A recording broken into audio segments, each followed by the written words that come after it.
मैं उठा और मेरे हवास बहाल हुए तो मैंने फासले पे कुछ देखा कि 4 लड़के किसी को ज़मीन पर लिटा रहे हैं, उसके ऊपर पेट्रोल डाल रहे हैं और आग लगा रहे हैं। तो मैं घबरा गया और खामोशी से वहीं बैठा रहा और मैंने किसी को भी कुछ नहीं कहा। ये सुन के मिस्टर खान कहते हैं, देखा मिस्टर हारून, आपने गवाह ने सब कुछ अपनी आंखों से देखा है कि किस तरह इन 4 लड़कों ने सबा के साथ ये घिनौना काम किया, उसको जिंदा जला दिया। हारून हंसता है और बोलता है, यहाँ ये साबित नहीं हुआ कि इन लड़कों ने सबा के साथ रेप किया और उसे जान से मारा। यहाँ पे ये साबित होता है कि इन्होंने किसी के ऊपर पेट्रोल डाल के उसे आग लगाई है।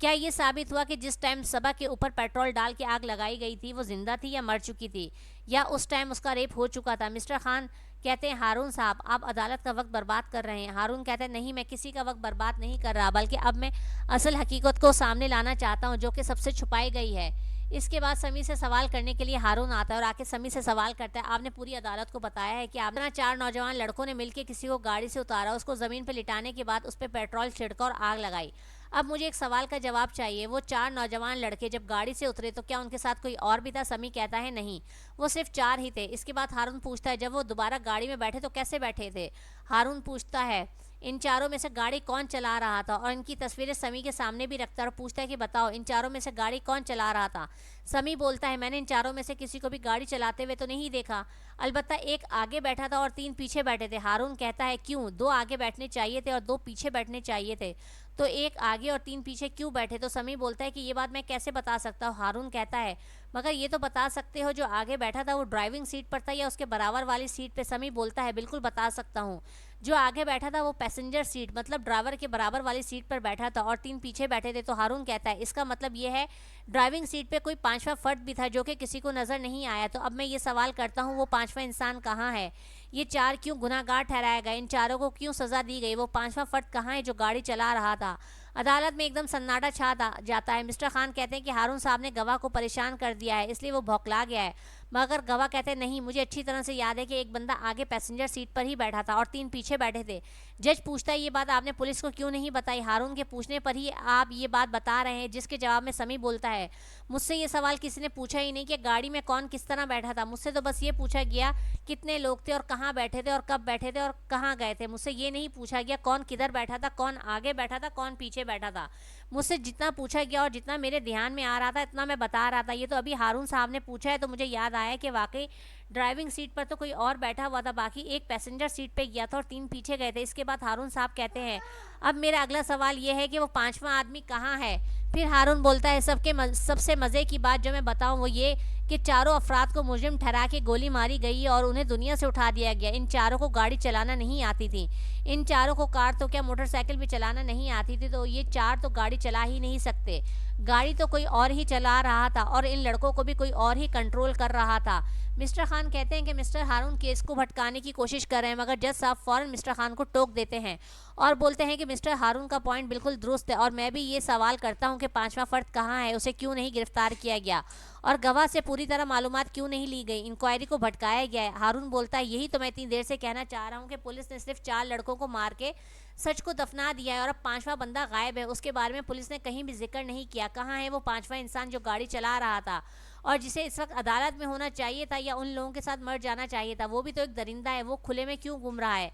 क्या उस दरिंदे से किसी और को खतरा नहीं है? क्या सिर्फ इन 4 लड़कों से ही पूरी दुनिया को खतरा था? 5वें को क्लीन चिट दे दी गई है कि उसका फैसला भी सिर्फ पुलिस और मीडिया ही करेगी, अदालत नहीं करेगी कि 5वां फर्द कहाँ है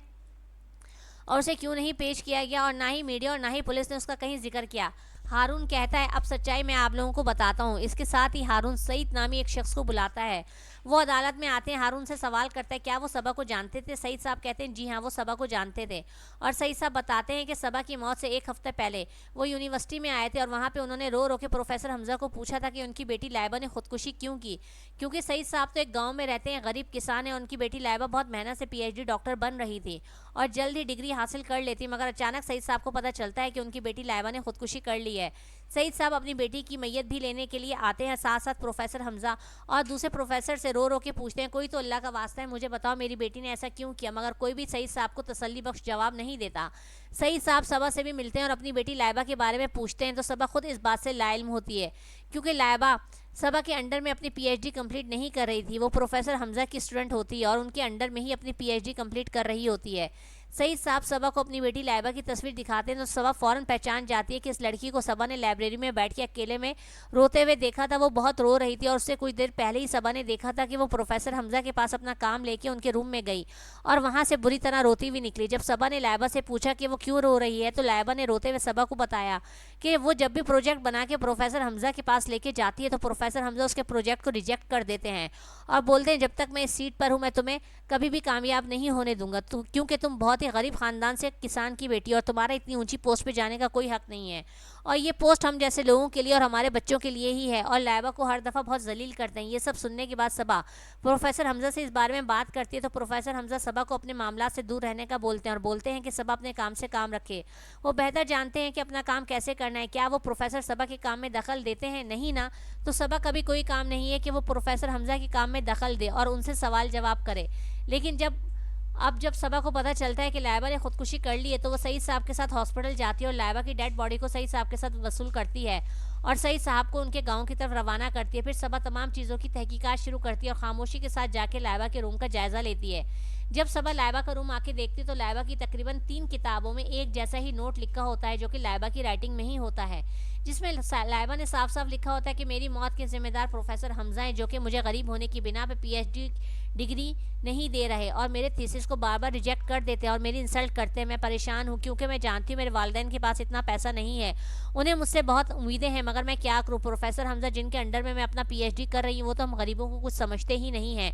प्रोफेसर हमजा के अंदर इतना गरूर है कि वो समझते हैं कि पीएचडी करना या डिग्रियाँ लेना सिर्फ बड़े पैसे वालों या ऊंचे लोगों का ही काम है। हम जैसे गरीब लोग ये लेके क्या करेंगे? अगर हम लोगों ने ये डिग्रियां ले ली तो हम अच्छी पोस्टों पे काम करेंगे, जिसकी वजह से प्रोफेसर हमजा जैसे लोगों की अना को बहुत परेशानी होगी और मैं प्रोफेसर हमजा की वजह से ये खुदकुशी कर रही हूँ। और ये नोट लाइबा ने लिख के सिर्फ अपनी एक बुक में नहीं रखा था, 3 बुकों में अलग अलग जगह पे रखा था ताकि अगर किसी को एक जगह से ना मिले तो दूसरी जगह से मिल जाए। मगर किसी ने भी लाइबा की खुदकुशी के मामले को अहमियत ना दी, ना तो पुलिस वालों ने और ना ही यूनिवर्सिटी वालों ने, और इस मसले को दबा दिया। हालांकि पुलिस का काम था कि वो इस बात की तहकीकात करते कि यूनिवर्सिटी की एक काबिल तरीन लड़की ने खुदकुशी क्यों की। हारून जब सईद साहब से सवाल जवाब करता है कि उन्हें ये सब बातें किसने बताई तो सईद साहब उसे बताते हैं कि ये सब बातें मुझे सबा ने बताई थी कि जब मैं अपने गांव गया था तो सबा का मुझे फ़ोन आया था और उसने मुझे बताया था कि सईद साहब मैं आपकी बेटी के कमरे में गई थी और वहाँ से मुझे सुसाइड नोट मिले हैं और सबा ने मुझे उन सब की व्हाट्सएप पे एक एक कॉपी भी सेंड की थी जो कि सईद साहब अदालत में हारून साहब को दिखाते हैं और हारून साहब वो जज को दिखाते हैं कि ये उस बच्ची लाइबा के हैं जिसने खुदकुशी की थी और मरने से पहले अपनी मौत का जिम्मेदार लाइबा ने प्रोफेसर हमजा को बताया था। ये सुन के मिस्टर खान कहते हैं, अरे हारून साहब आप तो केस को कहाँ से कहाँ ले गए, सबा के केस को आप लाइबा की तरफ कहाँ शिफ्ट कर रहे हैं। ये सुन के हारून कहता है कि मैं हकीकत बताने की कोशिश कर रहा हूँ अदालत में कि उस दिन और उस रात में दरअसल हुआ क्या था। उसके बाद हारून कहता है सबा ने ये तमाम तहकीकात कर ली तो उसने 2 दिन बाद ही बोर्ड मीटिंग में यूनिवर्सिटी के डीन, यूनिवर्सिटी के वाइस चांसलर और ट्रस्टी इन सब के सामने वो सबूत पेश किए थे और लाइबा के तमाम थीसिस भी दिखाए थे जो कि पूरी तरह से इस काबिल थे कि अप्रूव हो सकें और आगे उनको दिखा के लाइबा अपनी पीएचडी की डिग्री ले सकती थी। मगर इन थीसिस को मिस्टर हमजा ने सिर्फ अपनी अना की खातिर रिजेक्ट कर दिया था। इसके साथ ही सबा यूनिवर्सिटी में सबको लाइबा के हाथ के लिखे हुए वो खत भी दिखाती है जिसमें उसने मरने से पहले अपनी मौत का जिम्मेदार सीधा सीधा प्रोफेसर हमजा को बताया होता है। यूनिवर्सिटी वाले सबा को डांटते हैं और कहते हैं कि सबा बिला वजह का मुद्दा बना रही है, मगर सबा कहती है नहीं मैं बिला वजह का मुद्दा नहीं बना रही और मैं ये बात बताना चाहती हूँ कि पिछले 2 साल में इस यूनिवर्सिटी से कम से कम 10 तालिबे इल्मों ने खुदकुशी की और इत्तेफाक की बात यह है कि वो 10 के 10 तालिबे इल्म प्रोफेसर हमजा के ये अंडर में पीएचडी कर रहे थे और इंतहाई गरीब फैमिलियों से ताल्लुक़ रखते थे जो दिन रात मेहनत करके इस पोजीशन पे पहुंचे थे। मगर यूनिवर्सिटी वाले सबा की बात को हवा में उड़ा देते हैं। जब यूनिवर्सिटी के मैनेजमेंट सबा की बात पे कोई तवज्जो नहीं देती तो सबा भी खामोश नहीं रहती और पुलिस स्टेशन जाके इंस्पेक्टर नदीम को कंप्लेन करती है। मगर इंस्पेक्टर नदीम भी सबा की कंप्लेन को सीरियस नहीं लेते, वो भी यूनिवर्सिटी इंतजामिया से मिले हुए होते हैं। वो सबा के सामने यूनिवर्सिटी इंतजामिया को फ़ोन करके सबा के बारे में बताते हैं कि देखिए सबा यूनिवर्सिटी इंतजामिया की और प्रोफेसर हमजा की शिकायत करने के लिए पुलिस स्टेशन में आई है कि वो तालिब इल्मों के मुस्तकबिल से खेल रहे हैं और उन्हें खुदकुशी पर मजबूर कर रहे हैं। प्रोफेसर हमजा के दिल में ये बात बैठ जाती है, वो बहुत गुस्से में आ जाते हैं क्योंकि सबा हाथ धो के प्रोफेसर हमजा की पोल खोलने के लिए पीछे पड़ जाती है। हमजा शदीद गुस्से में होता है और रात में जब सबा अपने घर जाने लगती है तो हमजा सबा की कार को अपनी कार से फॉलो कर रहा होता है। अचानक हमजा को मौका मिल जाता है क्योंकि अंधेरे में बीच सड़क पे अचानक सबा की गाड़ी ख़राब हो जाती है। सबा अपनी गाड़ी से बाहर निकलती है और एक कैब बुक करने लगती है और हमजा उसी मौके का फ़ायदा उठाता है, अपनी गाड़ी ज़ोर से जाके सबा को मारता है और उस पर ही बस नहीं करता, दोबारा रिवर्स करता है, फिर अपनी गाड़ी ज़ख्मी सबा के ऊपर से गुजारता है। इसके बाद 2 से 3 दफ़ा जाके जब तक उसे यकीन नहीं हो जाता कि सबा अपनी जान से जा चुकी है, हमजा इसी अमल को दोहराता है और सबा को मार के वहाँ से अपने घर चला जाता है। हारून ये सारी तफसील अदालत के सामने पेश करता है और साथ में हमजा की मोबाइल टाइमिंग और सबा की डेथ टाइमिंग और जाए वक़ुआ का सबूत भी पेश करता है, जिसमें साबित हो जाता है कि सबा का जिस टाइम कत्ल हुआ था हमजा ठीक उसी जगह पे मौजूद था और सबको असल बात से आगाह करता है कि उस रात दरअसल असल में ये हुआ था, वो नहीं जो पुलिस और मीडिया बयान करे। ये सुन के मिस्टर खान ज़ोर ज़ोर से हंसना शुरू कर देते हैं और कहते हैं हारून साहब तो कहानियाँ सुनाने में माहिर हैं और वो कहाँ की बात कहाँ पे लेके जा रहे हैं।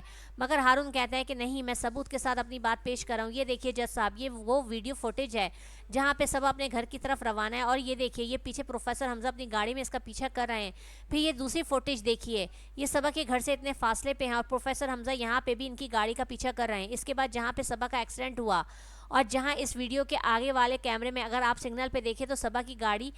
यहाँ से आगे नहीं बढ़ी, लेकिन पिछले वाले कैमरे में सबा और प्रोफेसर हमजा दोनों की गाड़ियाँ आगे बढ़ रही थी। तो जिस कैमरे में सबा की गाड़ी आगे नहीं बढ़ी क्योंकि पीछे उसका एक्सीडेंट हो चुका था,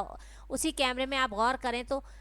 प्रोफेसर हमजा की गाड़ी भी आगे नहीं बढ़ी थी। हमजा की मोबाइल टाइमिंग का सर्टिफिकेट और सबा की डेथ टाइमिंग का सर्टिफिकेट भी जैसा आपके सामने रखा है। और इसके साथ ही हारून प्रोफेसर हमजा की गाड़ी की जांच करवाई हुई रिपोर्ट देता है, जो कि हारून ने खामोशी से करवाई होती है और उस गैराज के मालिक को भी बुलाता है जिसने गाड़ी को अच्छी तरह धोया होता है और उसके टायर चेंज किए होते हैं। वो भी बताता है कि हमजा जब उसके पास गाड़ी लेकर आया था तो उसके टायर खून में भरे हुए थे और उसने गैराज के मालिक को कहा था दरअसल जब वो रोड से गुजर रहा था तो वहाँ पे किसी का एक्सीडेंट हुआ था जिसका खून ज़मीन पर पड़ा हुआ था, उस पर से हमजा की गाड़ी गुजर गई। मगर गैराज वाला कहता है मुझे हमजा की बात पे यकीन नहीं आया था क्योंकि इसमें जब वो गाड़ी के टायर चेंज कर रहा था तो गोश्त के छोटे छोटे टुकड़े भी शामिल थे और वो टायर अभी भी उसके गैराज में पड़े हैं। जज साहब फौरन पुलिस को इन टायरों को अपनी कस्टडी में लेने का हुक्म देते हैं। हारून कहता है जनाब उस रात जो कुछ हुआ अभी तक मैंने जो बताया ये आधी तफसील थी, अब मैं आपको पूरी तफसील बताता हूँ कि जब प्रोफेसर हमजा ने सबा को जान से मारा क्योंकि सबा उनकी पोल खोलना चाहती थी और यूनिवर्सिटी में उनको जलील करना चाहती थी और सबको बताना चाहती थी हमजा कितने अनापरस्त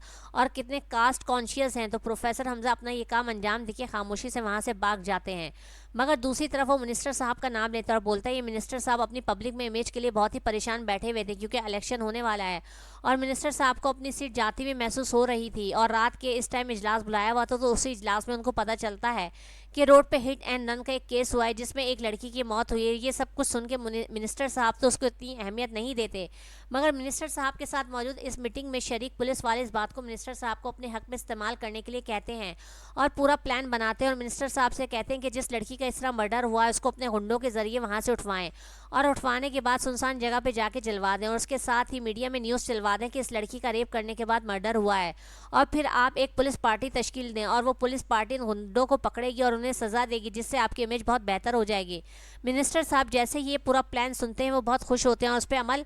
करने का कहते हैं। फ़ौरन ही अपनी पार्टी के आदमी से कहते हैं कि 4 नौजवानों का बंदोबस्त करो जिस बॉडी को वहाँ से उठाएंगे और जाके जलाएंगे और तुम उनके साथ खुद जाओगे। तो वो आदमी मिनिस्टर साहब का खास बंदा होता है। वो 4 नौजवान गुंडे जो उनकी पार्टी के लिए दंगा फसाद करते हैं उनको बुलाता है और बुला के अपने साथ लेके जाता है। खुद गाड़ी में फ्रंट सीट पर ही बैठा रहता है। बाकी 4 नौजवान उस सबा की बॉडी को उठा के कार की डिग्गी में डालते हैं और सुनसान जगह पर ले जाके ज़मीन पर लिटा के उसके ऊपर पेट्रोल डाल के उसको जला देते हैं। और ये इसके साथ ही मिनिस्टर साहब के हुक्म से और पुलिस वालों की मिली भगत से फ़ौरन ही न्यूज़ चैनल पे यह खबर चल पड़ती है कि एक यूनिवर्सिटी के प्रोफेसर का रेप करने के बाद कत्ल कर दिया गया, जिससे पूरी आवाम गुस्से में आ जाती है, तालिब इल्म गुस्से में आ जाते हैं और पुलिस पर भड़क जाते हैं। फिर इसी मामले को सुलझाने के लिए मिनिस्टर साहब इंस्पेक्टर राहिल को इस मामले पे तैनात करते हैं जो पूरे वाक़े की तहकीकात करते हैं और इन चारों को गिरफ्तार करके उन्हें मौके वारदात पर ले जाके कत्ल कर देते हैं। और राहिल के कत्ल करने की वजह यह होती है कि जब इंस्पेक्टर राहिल सुबह में इन्हें अदालत में पेश करना चाहते हैं तो मिनिस्टर साहब इंस्पेक्टर को कॉल करते हैं कि तुम्हें इन चारों को अदालत में पेश नहीं करना, कल से तुम इस केस से हट रहे हो, तुम्हारी जगह दूसरा पुलिस वाला आएगा जो इस केस को हैंडल करेगा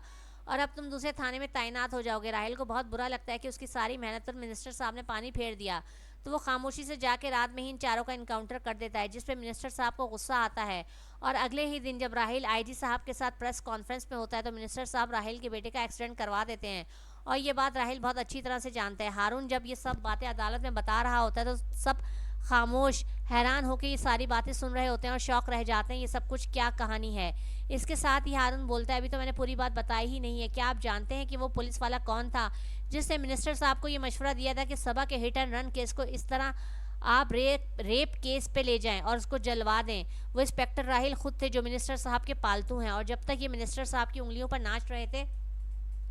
मिनिस्टर साहब इंस्पेक्टर राहिल से बहुत खुश थे, और जब इंस्पेक्टर राहिल से मिनिस्टर साहब ने कहा कि वो उन 4 बदमाशों को छोड़ दे क्योंकि वो मिनिस्टर साहब की पार्टी के अहम बंदे हैं, तो इंस्पेक्टर राहिल को इस बात पर गुस्सा आया, क्योंकि इस तरह इंस्पेक्टर राहिल की इमेज सब में ख़राब हो जाती है, और राहिल ने उन चारों को गोली मार दी। जिसके जवाब में मिनिस्टर साहब ने इंस्पेक्टर राहिल को सबक सिखाने के लिए उनके बेटे का बहुत बुरी तरह एक्सीडेंट करवाया, जो कि इस वक्त अस्पताल में ज़िंदगी और मौत की जंग लड़ रहा है। जब इंस्पेक्टर राहिल को कटहरे में बुलाया जाता है तो राहिल खामोशी से सर हिलाते हैं कि सारा प्लान मिनिस्टर साहब के साथ मिलकर इंस्पेक्टर राहिल ने ही बनाया था, और सबा का कोई रेप नहीं हुआ है, और सबा जो है हिट एंड रन केस में मारी गई है। सबा की माँ चीखें मार मार के रोना शुरू कर देती, मगर कहानी यही ख़त्म नहीं होती। हारून इंस्पेक्टर राहिल से सवाल जवाब करता है तो साथ में अचानक ही हारून इंस्पेक्टर राहिल से पूछता है, आपके पास ये सारे सबूत थे, आपके पास सीसीटीवी फुटेज थी जिसमें ये बात साफ जाहिर थी कि प्रोफेसर हमजा ही मरियम के कातिल है, और उन्होंने किस तरह पीछा किया, और सबसे बड़ी बात ये कि आप पहले ही इस बात की इन्वेस्टिगेशन इस गिराज वाले से कर चुके थे, आपके इल्म में सारी बातें थी, फिर भी आपने मिनिस्टर साहब के कहने पे सब दबा दी, तो अचानक आपका ज़मीर कैसे जाग उठा?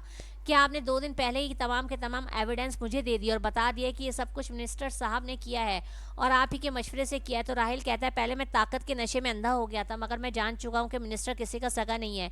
मिनिस्टर ने मेरे बेटे पे हमला करने के बाद मुझ पर जाहिर कर दिया कि मैं उसके लिए क्या हैसियत रखता हूँ। आज जब मेरा बेटा मौत और ज़िंदगी की कश्मकश में है, तो मुझे एहसास हो रहा है कि सबा के घर वालों के साथ क्या हो रहा होगा जब उसके घर वाले अपनी बेटी की मौत की इतनी घिनौनी खबर सुन रहे होंगे, और उनको पता चल रहा होगा कि उनकी बेटी का रेप करने के बाद उसको ज़िंदा जला दिया। मैं इस तकलीफ़ को अब महसूस कर रहा हूँ, इसलिए मैंने खुद ही ये सारे सबूत आपको पेश कर दिया ताकि आप मुझे मेरे गुनाह की सज़ा भी मिल सके, और मिनिस्टर साहब को भी उनके गुनाह की सज़ा मिल सके। साथ साथ प्रोफेसर हमजा और यूनिवर्सिटी इंतज़ामिया के खिलाफ जो सबूत सबा ने इकट्ठे किए थे वो भी इंस्पेक्टर राहिल के पास थे, क्योंकि इंस्पेक्टर राहिल ने इन्वेस्टिगेशन तो पूरी ही की थी, उन्होंने जब मिनिस्टर साहब को अपना प्लान बताया था, मगर थे तो पुलिस वाले ही। जब उन्होंने इन्वेस्टिगेशन शुरू की तो उनको तभी पता चल गया था इंस्पेक्टर राहिल को ये जो सारा मामला है किसने किया, इसमें असल कातिल कौन है। मगर क्योंकि मिनिस्टर साहब के इशारों पर नाचने की वजह से इंस्पेक्टर राहिल ने उन 4 लड़कों को निशाना बनाया, और मिनिस्टर साहब को हमदर्दी दिलवानी थी, वोट दिलवाना था, और इसीलिए इंस्पेक्टर राहिल ने असर मुजरिम को छुपा दिया था और तमाम सबूतों को एक तरफ कर दिया था। मगर जब इंस्पेक्टर राहिल के अपने ऊपर आए तो इंस्पेक्टर राहिल ने खुद ही वो तमाम सबूत एडवोकेट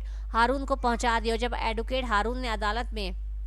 मुकदमा लड़ना शुरू किया तब तक कोई नहीं जानता था असल कहानी क्या है। मगर जब आहिस्ता आहिस्ता खुल के कहानी सामने आती गई तो लोगों के तो होशो आवाज़ गुम हो गए कि एक मिनिस्टर अपनी कुर्सी बचाने के लिए किस हद तक जा सकता है, और फिर उसकी कुर्सी बचाने के लिए एक पुलिस वाला जो अवाम का मुहाफिज है वो भी कितना गिर सकता है। अगर इस मिनिस्टर ने गलती ना की होती और इंस्पेक्टर राहिल के बेटे पे अटैक नहीं करवाया होता तो शायद इंस्पेक्टर राहिल का ज़मीर अभी भी नहीं जागता। सबा की वालदा शबाना बेगम हैरत से इंस्पेक्टर राहिल को देखती हैं कि जिसको वो इतना मसीहा समझती थी, हमदर्द समझती थी, नेक इंसान समझती थी, कितना गिरा हुआ इंसान है। इसके साथ ही सबा की बहन मरियम और शबाना बेगम आके हारून साहब से माफ़ी मांगती हैं और उनके सर पर हाथ रख के कहती हैं कि बेटा आज तुम्हारी वजह से हमारी बेटी को इंसाफ मिला, वरना हम तो अंधेरे में थे। हमें तो लगा था कि हमारी बेटी के साथ इतना घनावना काम करके उसे जान से मारा गया है, मगर हमें तो अब पता चला कि हमारी बेटी तो हक के लिए लड़ रही थी और वो मासूम बच्चों को इंसाफ दिलवाना चाहती थी, इसलिए उसे मारा गया।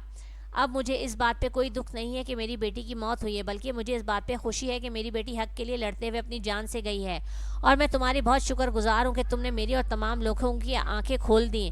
अल्लाह तुम जैसा बेटा हर एक को दे। दूसरी तरफ प्रोफेसर हमजा जो कि एक उस्ताद हैं जिनका काम कौम को संवारना है, जिनका काम आने वाली नौजवान नस्ल के लिए रहनुमाई पैदा करना है, उनके इस घनौने काम पे भी सब लोग हैरान और दंग थे कि प्रोफेसर हमजा ने ये इतना घटिया और गिरा हुआ काम किया, और उसको छुपाने के लिए खुद ब खुद मिनिस्टर और इंस्पेक्टर राहिल ने उसकी मदद कर दी। Hamza, minister, inspector Rahil, news reporter, अखबार रिपोर्टर जो इस केस में मुलव्विस था, सबको अदालत ने गिरफ्तार करके उनके ऊपर मुकदमा चलाने का हुक्म दिया, और साथ में एडवोकेट हारून का शुक्रिया अदा किया जिन्होंने अदालत में असलियत ला के सबा को सही तरह से इंसाफ दिलाया। प्यारे दोस्तों, बराए मेहरबानी कहानी सुनने के बाद ज़रूर बताइएगा आपको कहानी कैसी लगी, और कमेंट्स बॉक्स में इसके बारे में राय ज़रूर दीजिएगा। प्लीज़ मेरे चैनल को सब्सक्राइब कर दीजिए, लाइक कर दीजिए और बेल आइकन का बटन दबा दीजिए। आपका बहुत बहुत शुक्रिया।